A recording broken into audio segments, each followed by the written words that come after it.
សូមស្វាគមន៍មកកាន់ Channel YouTube Sharing TV KH បងប្អូនតថ្ងៃនេះយើងទៅតាមដានទស្សនានៅទស្សនភាពក៏ដូចជាវីដេអូពេញ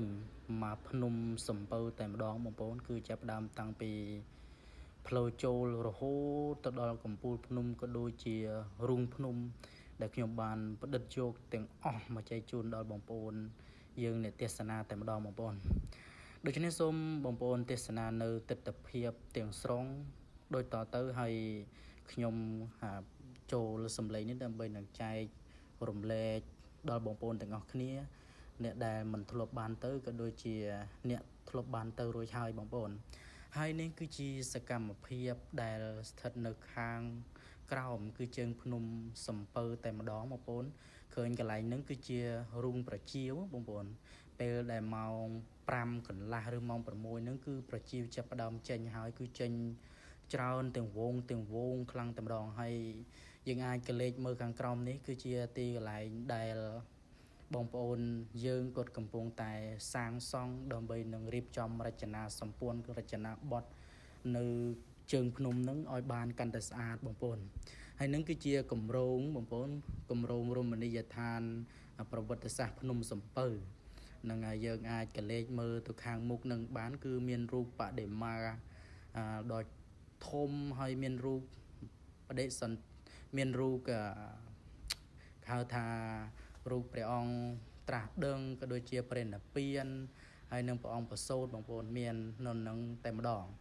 នេះគឺជាសកម្មភាពដែលខ្ញុំបានផ្ដិតចែកជូននៅពេលនៅផងនេះគឺខ្ញុំទៅគឺឃើញបងប្អូនយើងគាត់កំពុងតែរៀបចំតាមគម្រោងការផ្ទាល់បងប្អូនអាចក្លែកមើលនៅសកម្មភាពរបស់ពួកគាត់ទៅមានអ្នកខ្លះជញ្ជូនឥដ្ឋអ្នកខ្លះទៀតក៏ជោគស៊ីម៉ងអ្នកខ្លះទៀតក៏ជីកកាយដីអីចឹងទៅបងប្អូនហើយសកម្មភាពទាំងអស់នេះឯងគឺជាការកែច្នៃ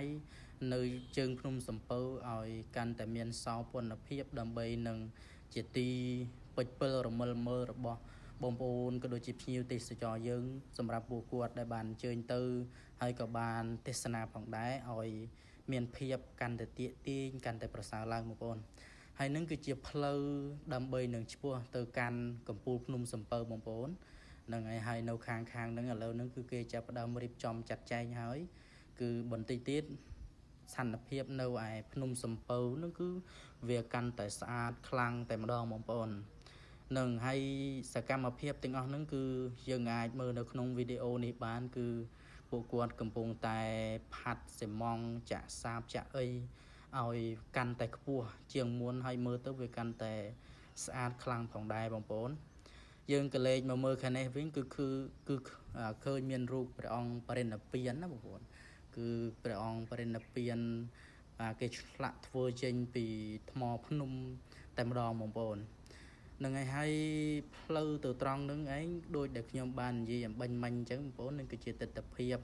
ទាំងស្រុងតែម្ដងដែលខ្ញុំបានផ្ដិតយកតាំងពីជើងភ្នំសំពៅរហូតដល់កំពូលភ្នំរហូតដល់លាអាងគឺសពមកភ្នំតែម្ដងបងប្អូនគឺនៅក្នុងវីដេអូនេះអញ្ចឹងគឺខ្ញុំបានបញ្ចូលគ្នាគឺវីដេអូពេញដែលបានទៅផ្ដិតយកហើយនឹងចែករំលែកដល់បងប្អូនយើងឲ្យបានទេសនាថាទស្សនភាពនៅឯភ្នំសំពៅនឹងមើលទៅគឺវាស្រស់ស្អាតខ្លាំងបែបណាទោះបីជានៅក្នុងខែនេះមិនមែនជាខែវស្សាខែក្តៅខ្លាំងយ៉ាងណាក៏ដោយក៏ប៉ុន្តែវាស្រស់ស្អាតហើយផ្លូវនេះគឺជាផ្លូវចុះមកឬក៏យើងអាចឡើងទៅតាមនឹងក៏បានបងប្អូនអាចធ្វើដំណើរដោយថ្មើរជើងឬក៏ចង់ធ្វើដំណើរដោយយានយន្តឬក៏ថាចង់ធ្វើដំណើរដោយយានយន្តឈ្នួលក៏គេមានដែរបងប្អូនហើយក៏លេខមកមើលខាងនេះវិញគឺជាទស្សនភាពភ្នំដែលខ្ញុំបានផ្ដិតយកចេញពីក្រោមឡើងលើគឺស្ថានភាពនៅជើងភ្នំជុំវិញតែម្ដងនេះគឺជាផ្លូវដើម្បីនឹងយើងធ្វើដំណើរឆ្ពោះទៅ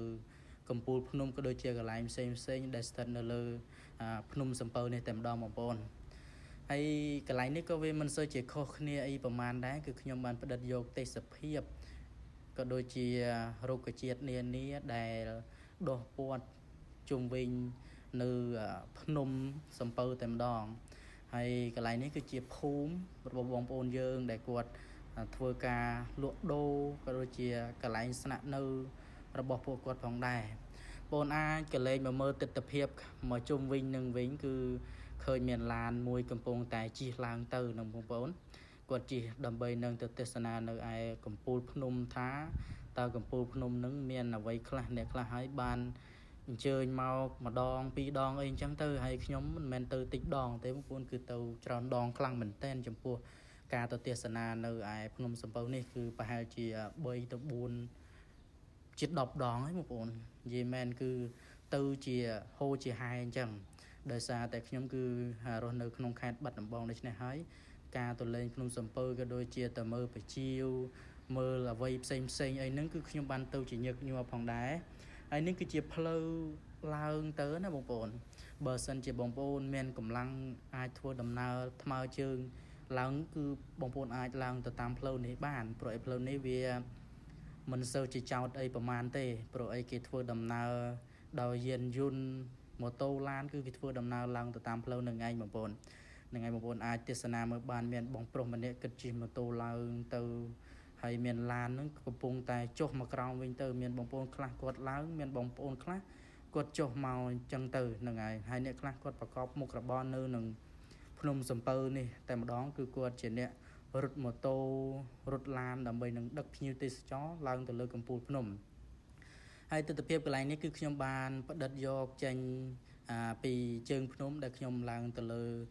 បានរៀងខ្ពស់ហើយខ្ញុំក៏ផ្ដិតយករុក្ខជាតិនានាដែលព័ទ្ធជុំវិញក៏ដូចជាថ្មនៅក្នុងរដូវនៃខែប្រាំងនេះផងដែរគឺបានយកមកចែកជូនដល់បងប្អូនអាចទៅទស្សនាបាននៅជុំវិញនឹងតែម្ដងគឺមើលទៅគឺវាស្រស់ស្អាតបែបធម្មជាតិតែម្ដងនឹងហើយពេលខ្លះយើងនៅតែទីក្រុងយើងមិនដឹងថាទស្សនវិជ្ជានៅ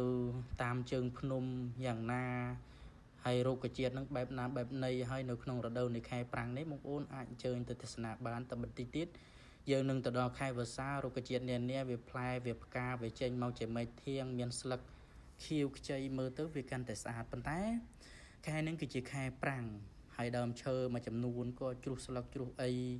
មកខ្ទេចខ្ទីអស់ហើយបងប្អូនហ្នឹងហើយបងប្អូនអាចកលេចមើលទៅត្រង់បានគឺផ្លូវឡើងមិនសូវជាចោតអីប្រហែលទេយើងអាចធ្វើដំណើរថ្មើរជើងបានដោយសេរីតែម្ដងហើយបើមានឱកាសបងប្អូនអាចថតជារូបភាពក៏ដូចជាវីដេអូដើម្បីនឹងយកទៅទុកទេសនានៅក្នុងពេលដែលយើងទៅឆ្ងាយក៏ដូចជារំលឹកនឹកដល់អនុស្សាវរីយ៍ផ្សេងអញ្ចឹងណាហ្នឹងហើយយើងមកដល់កន្លែងនេះហើយបងប្អូនគឺកន្លែងហ្នឹងគឺផ្លូវបត់ជា2បងប្អូនបើសិនជាយើងទៅស្ដាំគឺឡើងលើកំពូលភ្នំសំពៅទៅមើលលអាងមើលអីប៉ុន្តែបើសិនជាយើងមកខាងនេះវិញមានកន្លែងលអាងមួយដែរគេហៅថាលអាងគក់ទ្រូងអីកន្លែងប្រវត្តិសាស្ត្រមួយដែរគឺមានឆ្អឹងរបស់ជនជាតិខ្មែរយើងជាច្រើនដែលគេដាក់ទុកជាប្រវត្តិសាស្ត្រដើម្បីរំលឹកនឹកដល់គុណបងប្អូនហើយនេះគឺជាអ្វីដែលបានសរសេរណែនាំអញ្ចឹងទៅនឹងយើងក៏លេចមកមើលខាងនេះវិញគឺជាផ្លូវឡើងទៅផ្នែកម្ខាងទៀតនៃភ្នំសំពៅគឺផ្លូវទៅខាងឆ្វេងដៃណាបងប្អូននឹងហើយទាំងនេះគឺសុទ្ធតែជាថ្មនៅក្នុងរដូវខែប្រាំងតែម្ដងបងប្អូនបន្តិចទៀតបងប្អូននឹងបានទៅទស្សនានៅសំឡេងទាំងស្រុងដែលបានសម្ភាសចំពោះបងប្អូនយើងដែលគាត់រស់នៅលើដងភ្នំសំពៅជាអ្នកលក់ដូរនៅអីវ៉ៃអវ៉ាន់ចាប់ហួយទឹកសុទ្ធភេសជ្ជៈអីអញ្ចឹងទៅហ្នឹងហើយមើលកន្លែងនេះគឺយើងឃើញមានរូបសំណាក់ជាច្រើនមានរូបសំណាក់ខ្លះរែកមានរូបសំណាក់ខ្លះដើរបៀបថាតបតែងមកគួរជាទីចាប់អារម្មណ៍មកផ្នែកដែរបងប្អូនហើយមកជុំវិញនេះគឺយើងឃើញមានរូបមួយមិនដឹងជារូបអីទេបងប្អូនមានរឿងនៅក្នុងប្រវត្តិខ្មែរយើងដែរតាបងប្អូនគឺទៅខំកកបីតែម្ដងប៉ុន្តែខ្ញុំមិនបានចាំទេហើយយើងមើលកលេចមើលកណេះវិញក៏វាមិនសូវជាខុសគ្នាអីប្រហែលដែរក៏គាត់ថាការរៀបចំរចនារូបភាពផ្សេងមានទាំងរូបទន្សាយរូបព្រះពុទ្ធក៏ដូចជារូបសំណាក់ផ្សេងនាទៀតគឺមាននៅក្នុងនេះទាំងអស់តែម្ដងបងប្អូននឹងហើយបើទោះបីជាពេលខ្លះយើងមិនដែលបានទៅហើយយើងបានទៅមើលទៅវាពិតជាធ្វើឲ្យអារម្មណ៍យើងស្រស់ស្រាយមកផ្នែកដែរបងប្អូនហ្នឹងហើយ hay mà mơ khả này vĩnh vì mình sơ chỉ khóc nàyประมาณ tê nó một bọn ai cái lấy mơ từ tí nâng bán cứ miền một bọn dương quạt nơi chăm lụa đô sầmรับbóng bọn ná để thua đầm nào mà trường từ hot rồi cả trâu ca tinh phê sự chuyện tinh ấy nó cứ ai chơi từ tí nâng bàn một bọn là ngày hay ôn mà điện nó cứ quạt chỉ sợ xả lá một bọn quạt làng cho rồi từ ngày nâng quạt sắc xa nơi khang cao chẳng tới quạt cho màu riêng đập bê tờ riêng trong hay quạt làng từ lờ vinh chẳng á là ngày hay một bọn anh cái lệnh mơ mà chung vinh đừng bán cứ mơ tơ miền bóng bồn dương quạt riệp trong ca chúc đầm bầy nâng lụi chun phiêu dục từ phai pria là ngày bóng bồn là ngày mình mà nè quạt cầm bông tại riệp trong chặt chanh ca chúc đầm bầy nâng lụi chun phiêu hay bồn xây mình nè những cái riệp trong cho từ cầu vinh chân cái cho chỉ hô chỉ hai chân cái chi mà tô chi ấy lăng từ vinh từ màu đòi mình miền thiệp phơi khai lại pro ấy quạt thua thua đầm nào chia tầm lúa bỏ quạt hỏi cứ láng đừng cho đừng anh bóng bồn hay dân cái lên mà mơ cái này vĩnh cứ chia từ phim mà kháng để nhom đặt dọc trên cứ mơ tôi khơi miền nôm mà kháng tiệt một bốn nấu khả năng cứ sụp trục từ đồi rục cái chiết nền ní một bốn hay dân cái lên mơ từ khả năng vĩnh cứ khơi về sai dạng là ho là heo từ một đòn đặc cả này để dân lang từ lớp nôm sầm pấu dân ao mau càng cong cứ khơi tật tập hiệp sọt mơ tôi đạch cẩn tui phê lò ho là heo hay sả một khlang mình té nó bông bồn là ngày hay nếu cứ chia từ tập hiệp được nhom thon bị cầm pu cho một cào bông bồn là ngày miền khơi thmo là ngày xem chân tơ hay cái lại nấy mình có riệp trong nhom bàn chiêu ca cái đôi chỉ phải chia sầm rạp dục từ bậc kênh về song để cùng nấu khung vọt khang mục nâng ấy bông bồn từ miền tài mà ông tê này từ tập hiệp bông bồn dương để phụ quân chơi mau tinh phải chia tinh anh chân tơ hay cái lấy mà mơ cái này với cứ miền ruột sầm nạ muối ruột sầm nạ xây ấy chẳng ná một con là ngày hay bận tâm một tiếp một con nâng ban sầm sầm lên nơi ca sầm phi đài sầm phi trên pi nè mình nè đại quật rồi nơi tì nụp tua làm pi cho nam ở rom có đôi chỉ mình nụp mình nia mọc tràn vào pan nam mà ngày chẳng ná một con đôi chân này hay số một con thì các kia tam đàn sầm có đôi chỉ tết sana nơi tết tập hiệp tiếng nụ chỉ mùi nhóm có đôi chia tiết sana nâu này xem ở nhà đôi tỏ từ bóng ôn vào ngày ní miền bóng ôn chia bùa rọt dương màu tràn đấy rồi còn mấy đáy phòng bầu ý máu pena sao ở tất ban miền tràn bộ cào vì sao ở tất máu miền tại chôn chiết đấy chả là ngày chôn chiết lan ở tết cho ấy máu ấy tịch đài đang mình tràn này bản về xu của bài bóng ôn ở nét và ngày nay những bạn màu nồng bấu hay mà ta lấy người ta dừng lăng thì trao máu đòi trường thực tế để mà đó hay ở với đây là thì xem nó được khơi bóng ôn thì của luật điều màu tràn mình tên ngày nay hay tịch nín đấy bóng ôn màu tràn mình tên hay ý cứ cái chuyện này đây luật nâu lên đi tèm đỏ mình đi và nâu lên ní hay lụa đô vài văn hay chỉ phải xem bóng ôn để chơi mau nung thẳng lơ nét ai mới chui tinh ván y phong gật đầu tí này hay trong trong xạ su y tự bần từ từng rồi ngày ní miền bóng ôn chia bùa rọt dương màu tràn đấy rồi còn mấy đáy phòng bầu ý máu pena sao ở tất ban miền tràn bộ cào vì sao ở tất máu miền tại chôn chiết đấy chả là ngày chôn chiết lan ở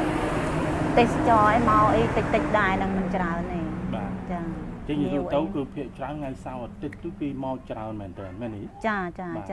hay nâu cả lấy ní đây cái chắp ở róm nâu nông sùng pâu hàng lơ ní miếng cả lấy na khác đây cái chắp ở róm hay cái mau đâm bay từ tuổi sẵn na ấy chẳng nữa ý miếng cả lấy na cái chắp ở róm tràn kinh kế bên này ní cái màu ní tầm nặng tì mùi tầm nặng tì mùi trà năng kri rùm tầm nặng tì mùi hai chẳng cái tranh pin năng tấu cái tàu là an ca sla năng an ca sla hay cái tàu của pu lơ tiền trà năng ngày miền bay cái lại khăn nó lướt nung sầm pâu chấn bóng ôn chia của ruột thì sẽ bóng ôn để ọt đai mau nung sầm pâu ấy trong màu lấy mình đang thả táo dương trống tâu và lại na khác thế cứ y ban bị chia hết thì mũi dương màu cái đi rum cái này cái hào ta đồng bon cái đi rum đại nấu khẳng lớn nó cứ miên pri bị hia mũi bay nhưng mà phun tay cùi nên tay mà đó ហើយព្រះវិហារហ្នឹងពីដើមគឺជាអតីតគុកមែនទេអ៊ីចាបាទសម័យខ្មែរក្រហមគេធ្វើគុកបាទសម័យខ្មែរក្រហមកាលពីសម័យហ្នឹងអ៊ីនៅតំបន់នេះដែរឬក៏មិនដែរកាលពីហ្នឹងកាលសម័យហ្នឹងខ្ញុំអត់បាននៅទីនេះទេខ្ញុំនៅអីខាងប៉ែកខាងកើតបាទចាប៉ែកខាងកើតប៉ុន្តែកន្លែងព្រះវិហារហ្នឹងគឺជាតំបន់ដែលគេដាក់ឃុំឃាំងអ្នកដែលជាប់ទោសកាលពីសម័យសង្គ្រាមមែនទេចាហើយនៅកន្លែងហ្នឹងមានគេធ្វើជាលក្ខណៈដូចធ្វើឃាតធ្វើអីឬក៏គេដាក់ទុកគុកហ្នឹងជាអ្នកទោសកម្រិតណាដែរអ៊ីមានដឹងទេកាលនោះខ្ញុំអត់សូវដឹងដែរកាលហ្នឹងខ្ញុំនៅតូចបាទចាហ្នឹងហើយអញ្ចឹងតំបន់ហ្នឹងគឺកន្លែងដែលគេដាក់ឃុំឃាំងអ្នកជាប់ទោសកាលពីសម័យសង្គ្រាមចាអញ្ចឹងកន្លែងនេះគេហៅថាតំបន់គិរីរម្យបងប្អូនដែលបានអញ្ជើញមកទស្សនាគឺឃើញថាទេសភាពហ្នឹងគឺល្អមែនទែនមើលទៅគឺគួរជាទីរីករាយពេលដែលយើងមកកំសាន្តណាហើយនៅកន្លែងនេះគឺមានប្រសង់មួយអង្គហ៎អ៊ីមានមួយអង្គបាទមានប្រសង់មួយអង្គគង់នៅក្នុងទីនេះហើយកន្លែងនេះវត្តមានឈ្មោះថាវត្តអីដែរគិរីរម្យក្នុងភ្នំសំពៅហ្នឹងគឺវត្តឈ្មោះអញ្ចឹងដែរចា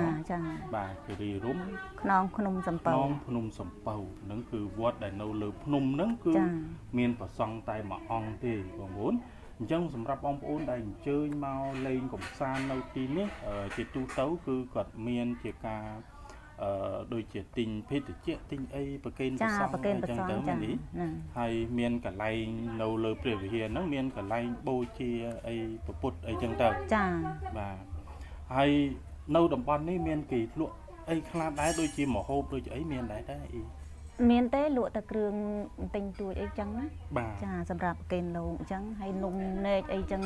មានកាហ្វេមានអីអញ្ចឹងណាចាអញ្ចឹងនៅខាងលើនេះគឺអត់មានជាអាហារដ្ឋានបាយសម្លអីទេមែនទេចាបាទបងប្អូនដូចដែលអ្វីបងប្អូនបានស្ដាប់អំបញ្ញមិញអញ្ចឹងនឹងគឺជាទស្សនវិជ្ជាទាំងស្រុងដែលស្ថិតនៅលើខ្នងភ្នំសំពៅបងប្អូនដែលយើងចុះយើងឡើងពីក្រោមទៅលើទៅមានមួយកន្លែងហ្នឹងគឺមានពីរផ្លូវមានផ្លូវមួយបត់ទៅឆ្វេងហើយនិងផ្លូវមួយបត់ទៅស្ដាំបងប្អូនហើយយើងក៏លេចមកមើលទេសភាពទាំងអស់នេះគឺវាពិតជាស្រស់ស្អាតខ្លាំងមែនទែនដោយសារតែការរៀបចំរចនាបថប្រជាសម្ព័ន្ធមានទាំងរូបចម្លាក់ក្បាច់ក្បូរអីជាដើមហ្នឹងគឺវាពោពេញទៅដោយអត្ថន័យហើយនឹងរុក្ខជាតិហើយនឹងមើលទៅគឺវាសម្បូរប៉ុន្តែនៅក្នុងខែប្រាំងនេះគឺវាមិនសូវជាល្អមើលទេបងប្អូនដោយសារតែក្តៅធ្វើឲ្យបាត់បង់នៅសម្រស់ធម្មជាតិទាំងស្រុងហើយអាមិញនេះគឺដោយដែលបងប្អូនបានស្ដាប់ឮអញ្ចឹងគឺមាន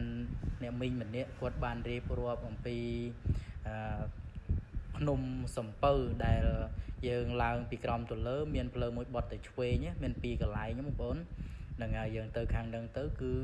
នឹងចូលទៅលេងនឹងឃើញកន្លែងហ្នឹងឯងហើយមានអ្នកមីងហ្នឹងគឺគាត់បានរៀបរាប់ដែរដូចអ្វីដែលបងប្អូនបានស្ដាប់អញ្ចឹងហើយខ្ញុំក៏សូមបន្ថែមខ្លះៗអំពីទស្សនវិជ្ជាទាំងអស់នេះដែលមាននៅលើនឹងតែម្ដងបើសិនជាបងប្អូនមានឱកាសចង់ទៅលេងឬក៏ចង់ទៅសប្បាយនៅទីហ្នឹងគឺអាចអញ្ជើញទៅបានដោយសារទេសភាពទាំងអស់ហ្នឹងគឺវាពោពេញទៅដោយធម្មជាតិក៏ដូចជាយើងឡើងទៅលើភ្នំទៅឡើងមើលទៅដាច់កន្ទុយភ្នែកតែម្ដងបងប្អូនយើងមើលឃើញពីទី1ទៅទី1ទៀតបានដោយភាពសប្បាយរីករាយក៏ដូចជាស្រូបយកខ្យល់អាកាសផ្សេងដែលនៅលើភ្នំផងដែរហើយក៏មានការទេសនាជាច្រើនហើយមានអ្វីប្លែកជាច្រើនក៏ដូចជា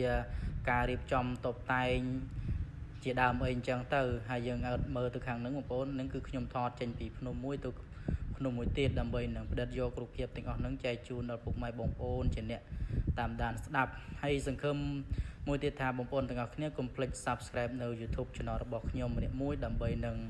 ទទួលបានក៏ដូចជាទេសនានៅវីដេអូថ្មីដែលទាក់ទិនទៅនឹងទេសភាពក៏ដូចជាព្រឹត្តិការណ៍នានា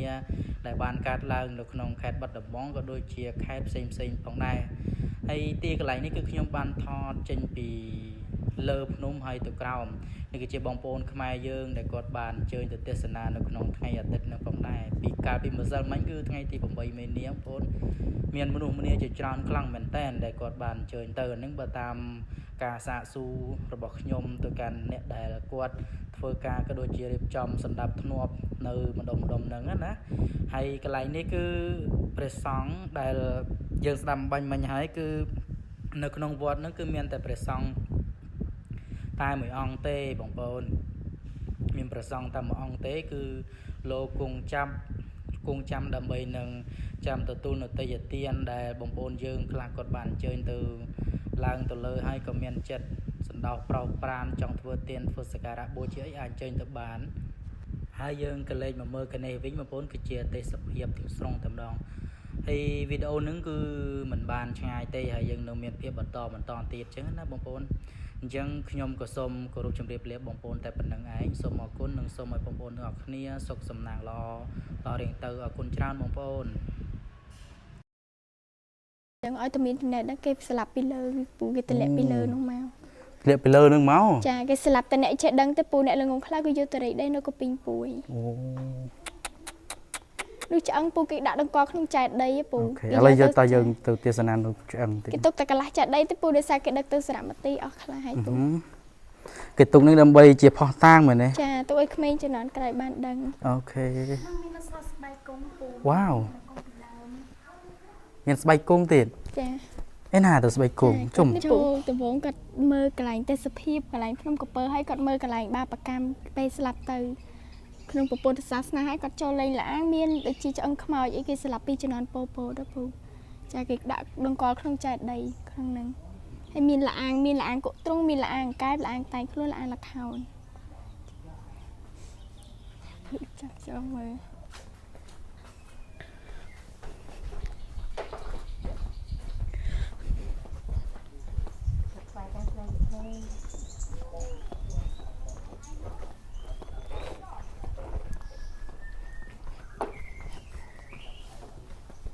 ខាងនេះព្រាមលោកតាអីសីសិតទៅពូ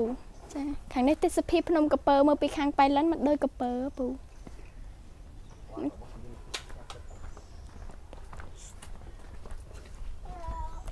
ខាងនេះគេគូររូបភាពអីមើលពូកាពីជំនាន់ពពកគេស្លាប់មនុស្សក្នុងឡាអាង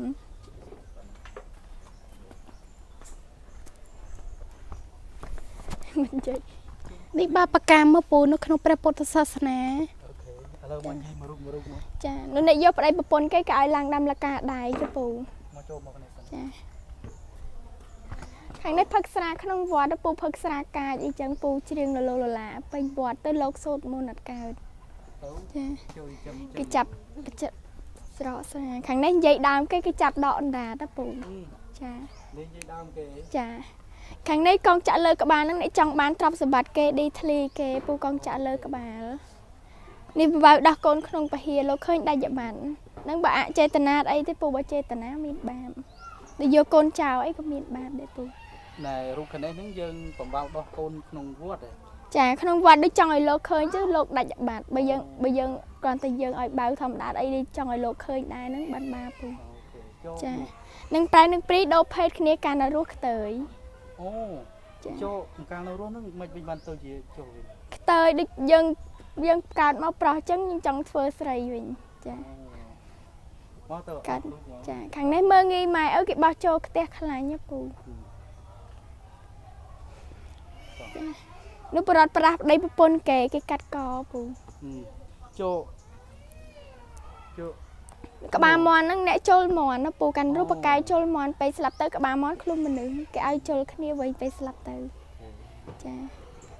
ដូចគាត់ជុំរីយកមកបាល់អ្នកកាត់សេចក្តីពូដូចខ្ញុំប្រាប់ខាងលើមិញអញ្ចឹងពូខាងនេះឡាអាងកែប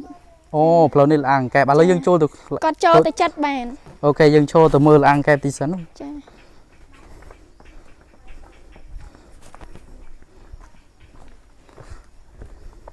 អូឡាអាងកែបហ្នឹងមិនបានគេដាក់ឈ្មោះឡាអាងកែបចឹងបងដោយសារពោតយកមកស្លាប់នេះបោកដូចកែបចឹងពូអូគេបោកក្មេងតម្លាក់ហ្នឹងបោកក្មេងតម្លាក់នៅហ្នឹង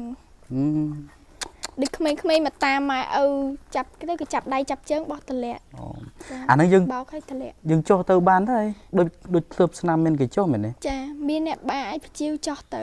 អូចាតែពីច្រើនអត់សូវមានភ្ញៀវចុះទៅទេដោយសារពិបាកដើរឲ្យចដើគាត់គ្រប់កាមឲ្យវាជ្រៅអត់មានអុកស៊ីសែនក្នុងហ្នឹងទេចាក្នុងដល់ពេលលាងលខោនិងលាងក្បាលខ្មោចមានខ្លះអញ្ចឹងទៅភ្ញៀវអាចចោះទស្សនាបាន ចា អូខេចាលើយើងទៅទេសនានៅខាងនោះវិញម្ដងខាងនោះគេហៅអីគេវិញចឹង លាងលខោនលាងក្បាលខ្មៅលាងគក់ទ្រូង វ៉ាវលាងលខោន ចាលាងលខោននិងលាងក្បាលខ្មៅតែមួយទេពូលាងមួយឈ្មោះពីរ អូខេមានលាងគក់ទ្រូងទៀតណា ចាមានលាងគក់ទ្រូង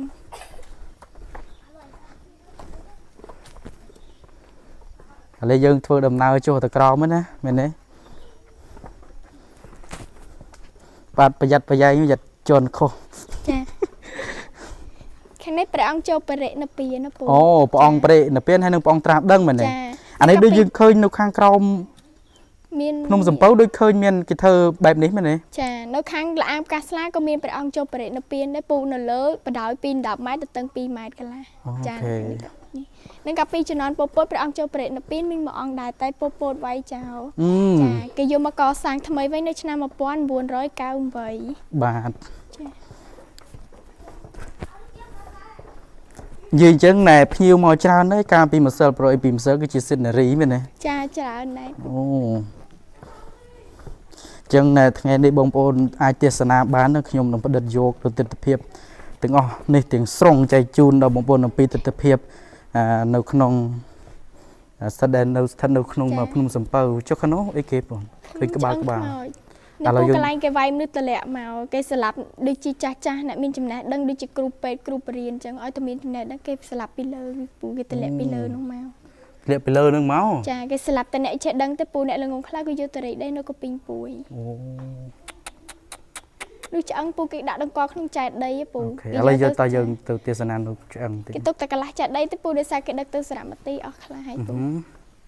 គេទុកនេះដើម្បីជាផោះតាងមែនទេ ចាទុកឲ្យក្មេងជំនាន់ក្រោយបានដឹង អូខេ មានអសរស្បែកគុំពូ វ៉ាវមានស្បែកគង់ទៀត ចា ឯណាទៅស្បែកគង់ជុំ នេះពូខាងនេះស្បែកគុំ អូនោះឯស្បែកគង់ ចា ច្រើនដែរណោះប្រហែលជាខ្ទង់ពាន់ 3 នេះ លាងជាង10000នាក់ អូ 3លាង 10000នាក់ ចា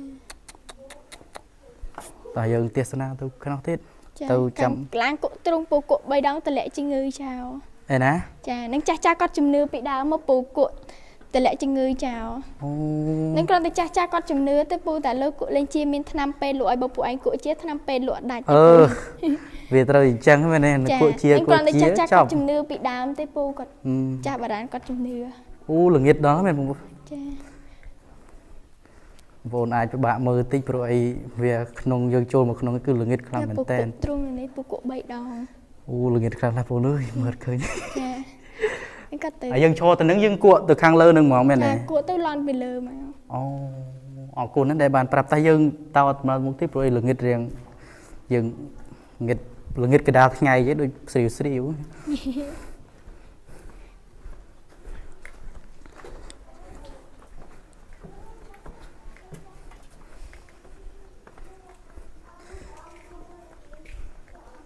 នឹងគាត់ចូលមើលទឹកស្រក់ថ្មដោះ អូខេតោះនឹមបងដើរអស់ហ្មង ចា ឲ្យបងប្អូនយើងគាត់បានទេសនា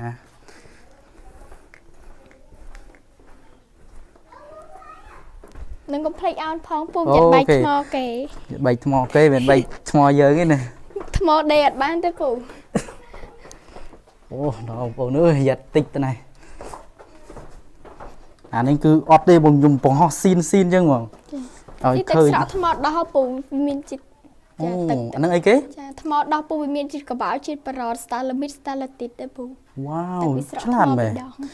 ស្តាឡូមីតស្តាឡូទីតអូយណាកប់អូខេ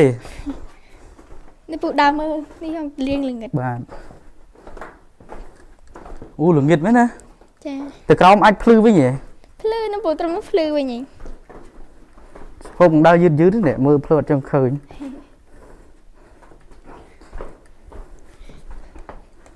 នេះពូនេះថ្មដោះ អូថ្មដោះ ចានេះគឺថ្មដោះដែរពូចដោះក្រោមហីពូ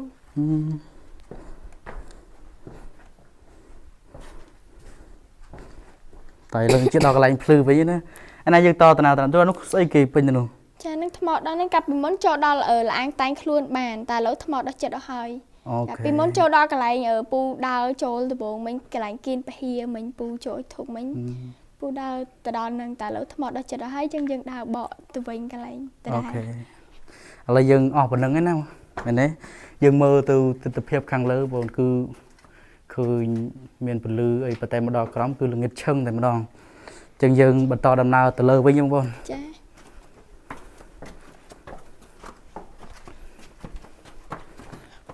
ប្រយ័ត្នបែកថ្មគេណាណាចាតែពូដល់នេះអោនផងពូបាទដើរខាងឆ្វេងក្តឹងខ្ពស់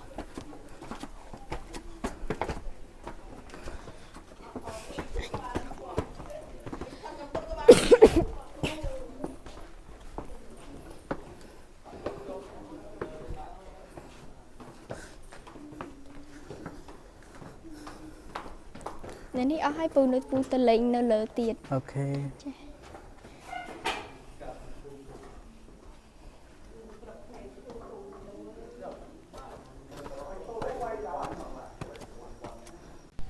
សូមស្វាគមន៍មកកាន់ Channel YouTube Sharing TV KH ទាំងអស់គ្នាបងប្អូនតថ្ងៃនេះយើងទៅតាមដាន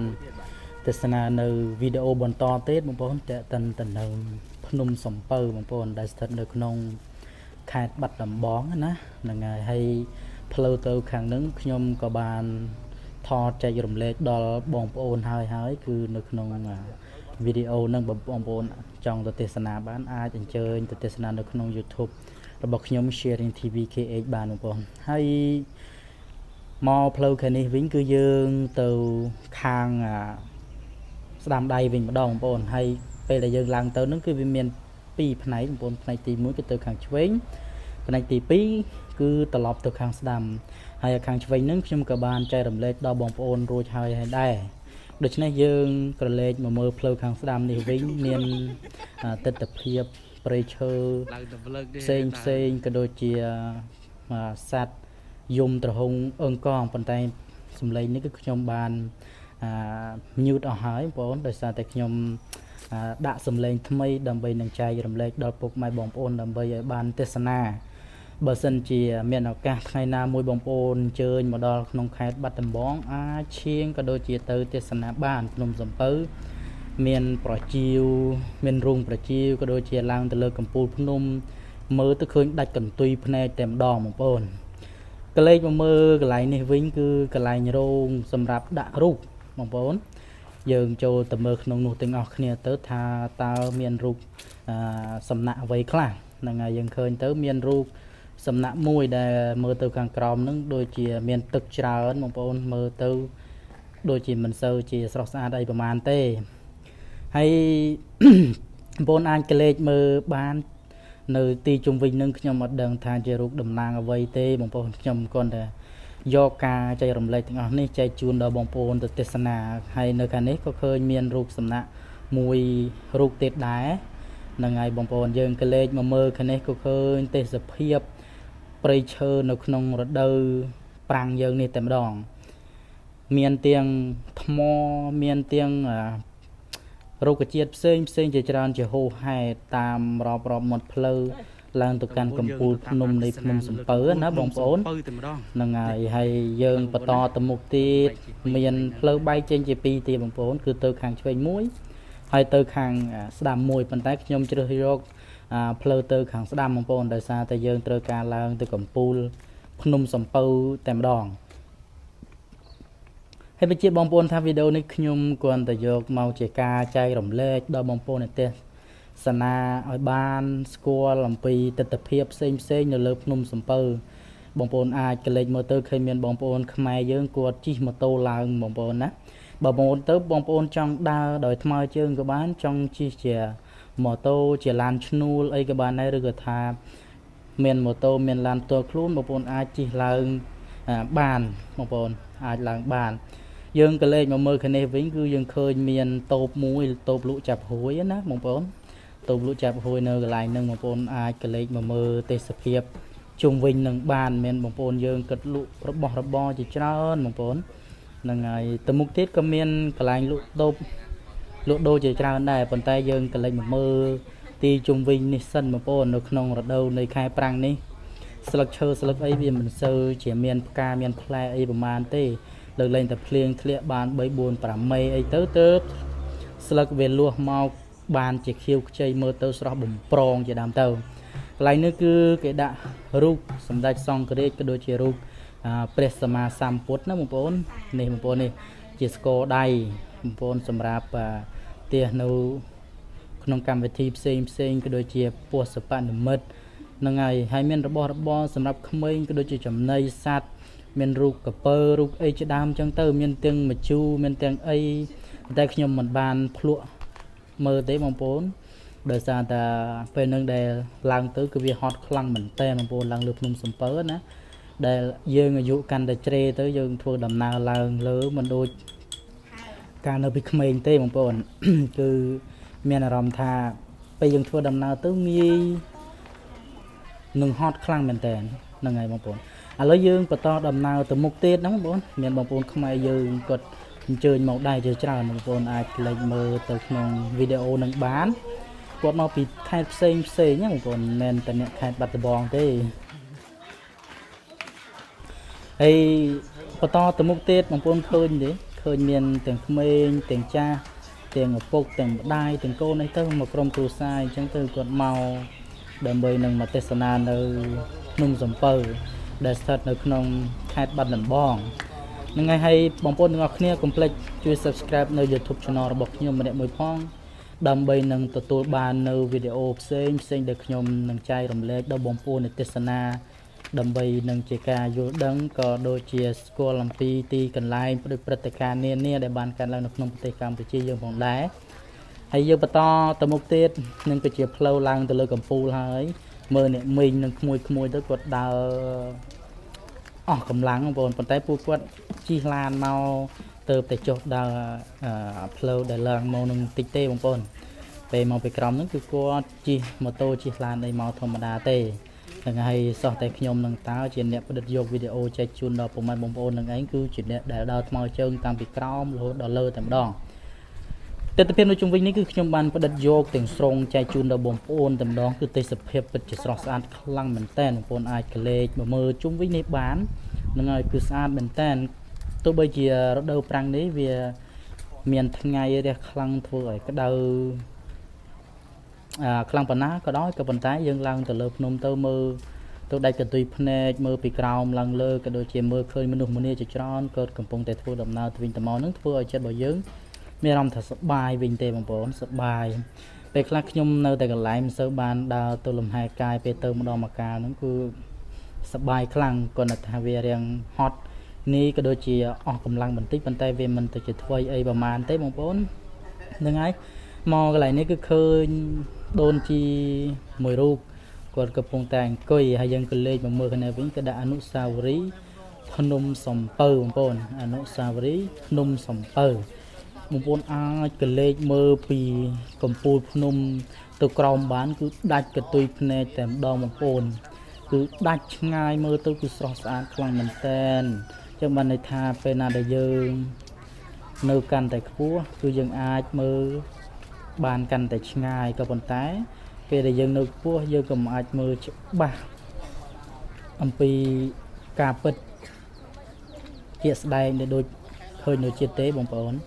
ហ្នឹងហើយអានេះយើងមើលពីខ្ពស់ទៅមើលបានឆ្ងាយមែនមើលទៅស្រស់ស្អាតក៏ប៉ុន្តែមិនបានច្បាស់ថានៅក្នុងកន្លែងនីមួយៗហ្នឹងវាក៏ក្រិចឬក៏អីទេយើងគ្រាន់តែថាឡើងមកទីខ្ពស់គឺយើងមើលទៅគឺវាដាច់កន្ទុយភ្នែកមើលទៅឃើញវាស្រែឃើញមានផ្ទះប្រជាពលរដ្ឋបងប្អូនខ្មែរយើងផ្សេងនៅទីជុំវិញនៃភ្នំសំពៅនេះតែម្ដងហ្នឹងហើយពេលនឹងផងដែរគឺក្តៅខ្លាំងមែនតើណាបងប្អូនខ្ញុំមិនមែនតែចេះតែនិយាយទេបងប្អូនគឺក្តៅខ្លាំងណាស់ហើយយើងក៏លេងមកមើលទៅនេះវិញបងប្អូនគឺចន្លោះនៃភ្នំបងប្អូនគឺកន្លែងនេះគឺវារាំងប្រហោងកណ្ដាលអីចឹងទៅខ្ញុំក៏បានផ្ដិតចែកជូននេះបងប្អូនអាចឃើញនៅភ្នំសំពៅសម្បូរស្វាដែរស្វាពេលដែលបងប្អូនទៅកុំភ្លេចទាញជែកក៏ដូចជាចំណីស្វាមួយចំនួនតូចចែកពួកវាញ៉ាំផងព្រោះអីពួកវាមើលទៅដូចជាឃ្លានហ្នឹងបងហ្នឹងហើយឃ្លានព្រោះអីប្រហែលជាមិនសូវបានញ៉ាំឆ្ងាញ់ឬក៏យ៉ាងណាទេហើយយើងក៏លេងមកមើលគ្នាវិញទៅមានក្មួយក៏ដូចជាម្ដាយរបស់ពួកគាត់ហ្នឹងក៏អញ្ជើញមកដែរគាត់និយាយគ្នាស្រស់ស្រួលដើម្បីនឹងផ្ដិតយករូបភាពផ្សេងទុកជាអនុស្សាវរីយ៍តទៅថ្ងៃមុខ Tầm bây nâng bê nà để tao chứ ngay mình bàn mọc ấy có ai cái lấy nó mơ rụp hiệp nụ tiếng nụ bàn đó ná nâng cái lấy ní cứ plâu chọc lăng á bồn cái lấy video được nhóm bạn đã chú nâng nâng một bồn plâu nâng cứ chọc lăng tù crom lăng hơi tùy chia xua lăng mình tên hay video nâng nhóm nâng chênh nửa ngày ai hay bên ní cứ nhóm bắt đặt dọc tại tê sập hiệp nô tì chung vinh được nhóm sập bơ dân tế một bồn nâng ngày một bồn ai cái lấy mơ từ bán nên một bồn mai dương cất lụ chập vui cái đôi chia vàวันตึกสด miền nôm nết สำหรับ spa cái đôi chia bên này để dân tư client ấy ai còn chơi tinh nhột mà nhằm bàn phòng đây một bồn dân cái lên bờ mơ là khai này vinh một đó một bồn cứ chia tia sầm สำหรับ สำนัก nơi របស់ លោកតា cái đôi chia យាយជី ផ្សេង ចឹងទៅ ហើយតើណាគឺទេសភាពស្អាតខ្លាំងមែនតើបងប្អូនគឺស្អាតណាស់បងអាចក្លែកមើលទៅបានទៅគឺមើលទៅគឺដាច់កន្ទុយភ្នែកបើទោះបីជានៅក្នុងខែនេះវាក្តៅហួតហែងខ្លាំងយ៉ាងណាក៏ប៉ុន្តែវាមិនសូវជាបញ្ហាអីទេនឹងហើយជើងទូកន្លែងនេះគឺជាទីសក្ការៈបូជាការបួងសួងបន់ស្រន់ការគោរពអីចឹងទៅយើងក៏លេខមកមើលគ្នាវិញគឺទីអាស្រមបងប្អូននឹងហើយកន្លែងសក្ការៈបូជារបស់ព្រះសង្ឃក៏ដូចជាយាយជីបាសកបាសិកាអីហ្នឹងឯងហើយកន្លែងមកមើលគ្នាវិញពួកគាត់ទៅតែចេញពីថ្វាយបង្គំព្រះហើយចុះមកក្រោមអញ្ជើញទៅវិញទៅខ្ញុំក៏បានផ្ដិតយកនៅទីជុំវិញនេះឯងផងដែរបងប្អូនអាចកន្លែងមើលបានគឺខ្ញុំមិនមែនថតតែមួយកន្លែងទេគឺខ្ញុំចេញមកដល់កន្លែងមួយគឺខ្ញុំថតយកទេសភាពជុំវិញនៃដងភ្នំភ្នំសំពៅនឹងតែម្ដងបងប្អូនគឺមើលទៅវាគួរជាទីពេជ្រពិលរមិលមើលខ្លាំងមែនតើខ្យល់ទៅមើលទៅដាច់កន្ទុយភ្នែកមើលទៅឡងអាប់តែម្ដងហើយកន្លែងមកមើលគ្នាវិញគឺជាទីកន្លែងសម្រាប់ថ្វាយបង្គំព្រះនឹងហើយការរៀបចំអីផ្សេងមើលទៅវាមានអារម្មណ៍ថារៀងទ្រុឌទ្រោមបន្តិចដែរប៉ុន្តែវាមិនទៅជាអីទេបងប្អូនកន្លែងមកមើលគ្នាវិញគឺឃើញមានថ្មក៏ដូចជាខ្ទមអ្នកតាការដាក់សំណាក់រូបព្រះពុទ្ធក៏ដូចជាលោកតាយសីអីផ្សេងនឹងមានគ្រប់សពបែបយ៉ាងបងប្អូននឹងហើយភ្នំសំពៅគឺជាភ្នំមួយដ៏ល្បីខ្លាំងផងដែរនៅក្នុងខេត្តបាត់ដំបងណាពេលណាដែលយើងឡើងមកដល់ខេត្តបាត់ដំបងហើយកុំភ្លេចទៅតាមដានក៏ដូចជាទេសនានៅភ្នំសំពៅព្រោះអីមានរូងប្រជាវក៏ដូចជាប្រជាវចេញជាច្រើននៅក្នុងវេលាម៉ោងប្រហែលជាម៉ោង6ម៉ោង5ជាងអីអញ្ចឹងណាបងប្អូននឹងហើយក្នុងជាភ្នំមួយទៀតផងដែរបងប្អូនខ្ញុំបាន zoom វាដើម្បីនឹងចែកជូនដល់បងប្អូននៅទេសនាក៏លេខមកមើលទេសខាងនេះវិញគឺស្រស់ស្អាតខ្លាំងមែនតើខ្ញុំស្រឡាញ់ទៅទេសភាពនឹងមកបងប្អូនយើងឡើងទៅលើបានខ្ពស់យើងអត់មើលទៅក្រោមគឺមានអារម្មណ៍ថាវាមិនស្មុគស្មាញទេគឺមើលទៅគឺស្រឡះភ្នែកតែម្ដងនឹងហើយមកមើលខាងនេះវិញមានមិនសូវជាខុសគ្នាអីប្រហែលទេគ្រាន់តែថាខាងនេះមើលទៅមានថ្មស្អីស្អាតតែម្ដងបងប្អូននឹងហើយមានរូបសំណាក់រូបលោកតារូបអីផ្សេងហ្នឹងឯងនេះគឺជាការជឿជាក់ក៏ដូចជាការគោរពបូជារបស់ពុកម៉ែបងប្អូនយើងអ្នកនៅនឹងក៏ដូចជាលោកយាយលោកតាដូនជីតាជីអីអញ្ចឹងជាដើមទៅហ្នឹងបងប្អូនអាចកលេចទៅមើលខាងនឹងបានគឺមើលទៅស្រឡះភ្នែកទៀតហើយខ្ញុំពិតជាស្រឡាញ់នៅទេសភាពអ្វីដែលខ្ញុំបានផ្ដិតយកជាពិសេសគឺខាងដែលមើលទៅដាច់កន្ទុយភ្នែកនេះតែម្ដងបងប្អូនហ្នឹងហើយនេះគឺជារូបព្រះសម្មាសម្ពុទ្ធណាបងប្អូនហ្នឹងហើយរូបនឹងយូរដែរប៉ុន្តែមិនជាអីប្រហែលតែយើងមើលទៅក្នុងរូបគឺដូចមានអារម្មណ៍ថាចាស់ទ្រុឌទ្រោមអីដែរមានរូបខ្លះហ្នឹងបែកបាក់ទៀតហ្នឹងបងប្អូនហ្នឹងហើយមើលទៅគួរឲ្យសង្វេគខ្លាំងមែនតើប៉ុន្តែវាមិនទៅជាថ្វីទេបងប្អូននៅតែរូបព្រះសម្មាសម្ពុទ្ធមើលទៅស្រស់ញឹមតែម្ដងណាបងប្អូនហ្នឹងហើយយើងក៏លេចមកមើលខាងនេះវិញវាមិនសូវជាខុសគ្នាអីប្រហែលទេបងប្អូនគឺវាស្រស់ស្អាតតដដែលហ្នឹងនេះបងប្អូនកន្លែងនេះគឺស្អាតខ្លាំងដែរខ្ញុំពេញចិត្តខ្លាំងមែនតើបងប្អូនដោយសារកន្លែងនេះគឺខ្ញុំឡើងមកថតរៀងឆ្ងាយចេញពីកន្លែងសក្ការៈបូជាបងប្អូនអាចកលេចមើលពីលើទៅក្រោមបានគឺមានឃើញភ្នំក៏ដូចជាថ្មទៅបីពេលខ្លះយើងនៅទីក្រុងនៅអីមែនប៉ុន្តែមិនសូវបានឃើញទេសភាពក៏ដូចជាថ្មទាំងនេះទេណាបងប្អូន យើងនៅតែទីក្រុងយើងមើលទៅឃើញតែធម្មតាប៉ុន្តែបើសិនតែកាលណាយើងទៅតាមស្រុកស្រែទៅលេងទីជនបទក៏ដូចជាទីកន្លែងទេសចរអីនឹងអាចយកមកគិតក៏ដូចជាពិចារណាប្រៀបធៀបគ្នារវាងនៅក្រុងហើយនិងនៅទីជនបទក៏ដូចជាកន្លែងទេសចរនឹងបានគឺវាផ្ដល់នូវអារម្មណ៍មួយដែលថាស្រស់ស្រាយបងប្អូនហើយប្លែកត្រង់ថា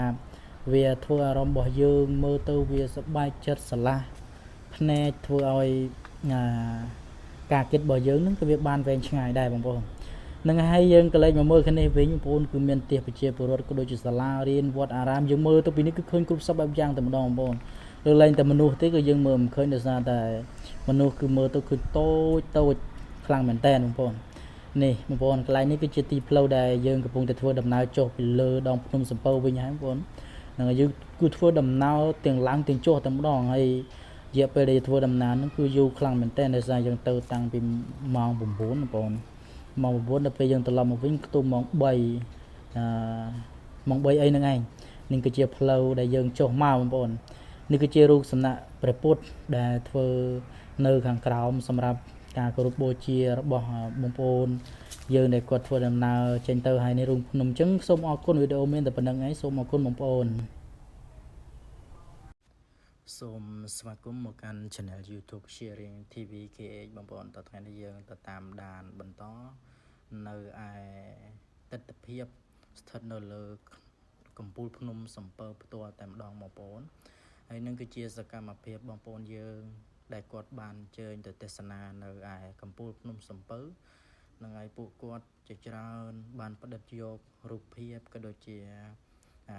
ទិដ្ឋភាពផ្សេងដើម្បីនឹងចែករំលែកទៅដល់ខ្លួនគាត់ក៏ដូចជាអ្នកដទៃហើយកន្លែងនេះផងដែរគឺជាផ្លូវចូលណាបងប្អូនផ្លូវចូលទៅក្នុងលអាងតែម្ដងបងប្អូនអាចទេសនាបាននៅអ្វីដែលខ្ញុំបាន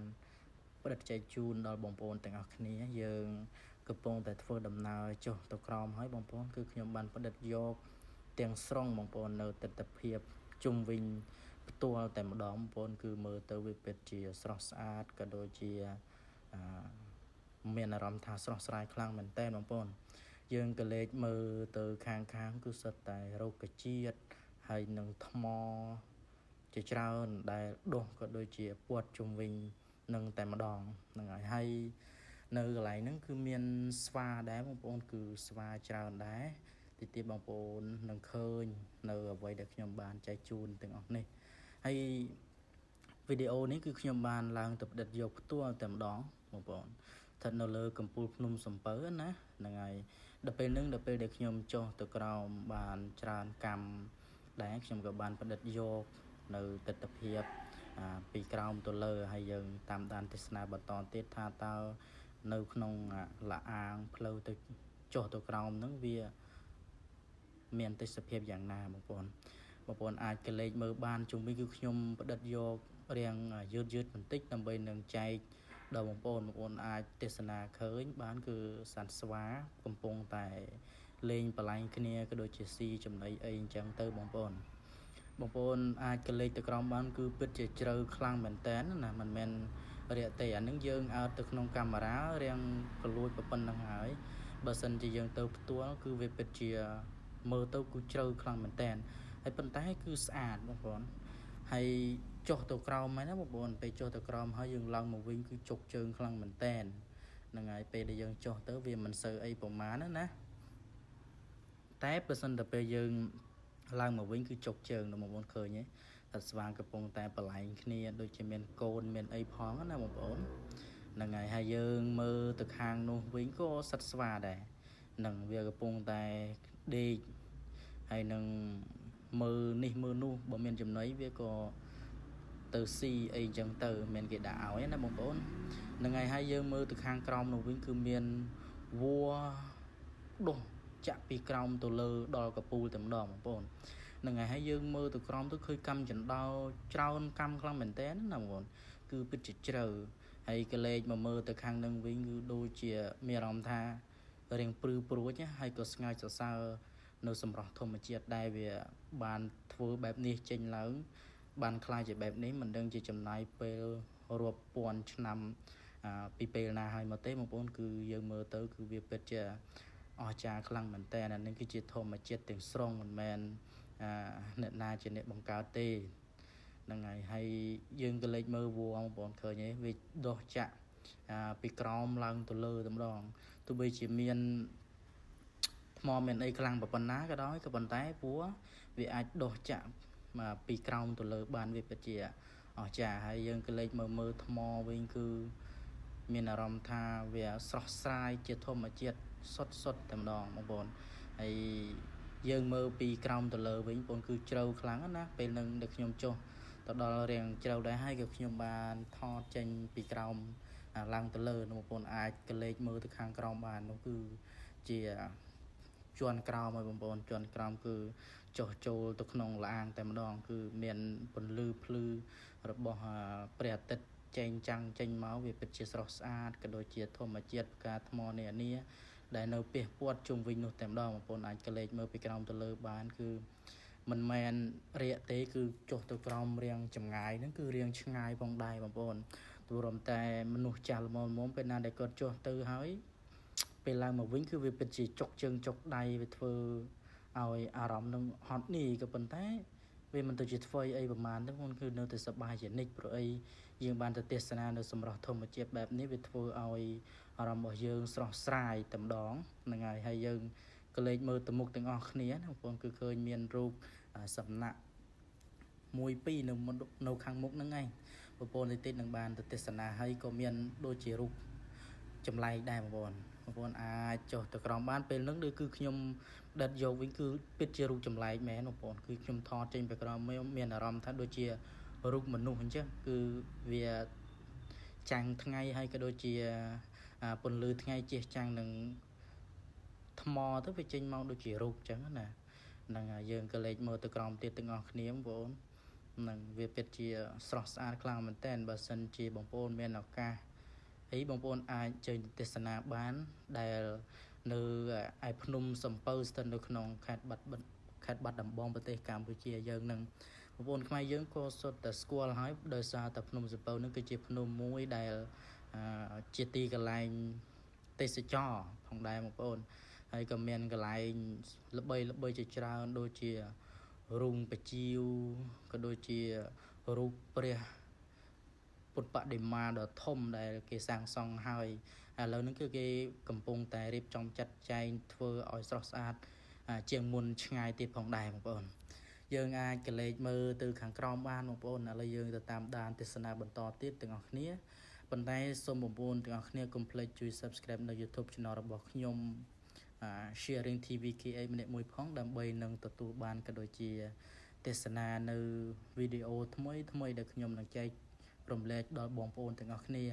ហើយអ្នកខ្លះគាត់នៅឆ្ងាយមិនដឹងថាទិដ្ឋភាពនៃភ្នំសំពៅយ៉ាងណាអាចទេសនាវីដេអូនេះបានហើយអ្នកខ្លះទៀតធ្លាប់មកម្ដងហើយមិនដឹងថាពីវត្តទៅជាយ៉ាងណាក៏អាចទេសនាបានដែរហើយអ្នកខ្លះទៀតធ្លាប់នៅបាត់ដំបងប៉ុន្តែមានឱកាសចេញទៅស្រុកឆ្ងាយអីចឹងទៅមិនដឹងថាទិដ្ឋភាពយ៉ាងណាក៏អាចទេសនាបានដែរយើងក៏លេចមើលទៅបងប្អូនឃើញមានរូបដូចជាបុរសម្នាក់ឬក៏តាអេសីអីទេបងប្អូនគឺនៅកណ្ដាលនឹងតែម្ដងនឹងខ្ញុំថតពីក្រោមឡើងលើតែម្ដងបងប្អូនអាចកលេចមើលខ្ញុំបាន zoom មើលនៅផ្ទាំងថ្មក៏ដូចជាធម្មជាតិដែលដុះចាំងជាបែបនឹងចេញមកណាបងអាចឃើញកន្លែងហ្នឹងគឺមានអារម្មណ៍ថាបើយើងមើលទៅរៀងយូរតិចវាចេញដូចជារូបឥសីអីមិនទេបងប្អូនហ្នឹងហើយយើងក៏លេចមកមើលគ្នាវិញក៏វាមិនសូវជាខុសគ្នាអីប្រហែលដែរក៏ប៉ុន្តែយើងមានអារម្មណ៍ថាស្ងើចនៅធម្មជាតិដែលអាចបំលែងរូបចេញជាបែបនេះបានគឺវាពិតជាអស្ចារ្យខ្លាំងមែនទែនហើយទៅខាងនោះក៏ឃើញមានទង់ជាតិខ្មែរដែលបងប្អូនយើងក៏ដូចជាអ្នកគ្រប់គ្រងនៅទីហ្នឹងក៏បានរៀបចំចាត់ចែងទុកដាក់ហើយបងប្អូនអាចកលេចមើលទៅខាងនឹងបានគឺមានរូបសំណាក់2បងប្អូនមានកាន់កង់ចាក់ផងកាន់លំពែងផងសតដៃ4ហ្នឹងណា